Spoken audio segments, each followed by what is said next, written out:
Okay, so this is the state of the 86 Yamaha FZ600 that we picked up here today, and you know, some of it's not bad. You know, the rims and the brakes, the forks look okay. It's an awful paint job here. Like a really bad spray job.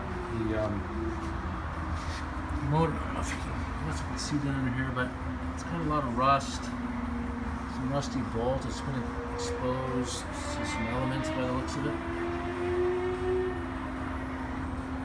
And I'll have to get in there. Apparently it's been bored out. It's been rebuilt back in '99, and I was bored out a little larger. Apparently it really went like crazy. It was really fast. So apparently there's also an issue with the jetting for the vents and hines. This section just really needs a good cleaning.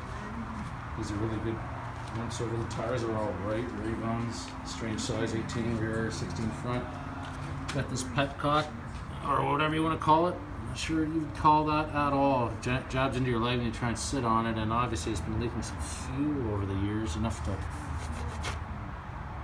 get down to the plastic. Marlboro Yamaha. Looks like it's been, apparently it was just dropped in the driveway lightly. Doesn't have any other major damage or any cracked plastic, so I probably tend to believe it. Bars are fine and it doesn't show any other real major damage, so maybe they're right. 43,000, 44,000. Doesn't start. It's got some rust issues in the tank. Apparently it's got some gummed up carbs, or like I said earlier, a little bit of jetting issues, which we'll have to sort out as we go. New York University parking pass from 94 to 90. Bike was sat for a few years. There's the lock. We'll get her going. We'll tear her down. She will live again.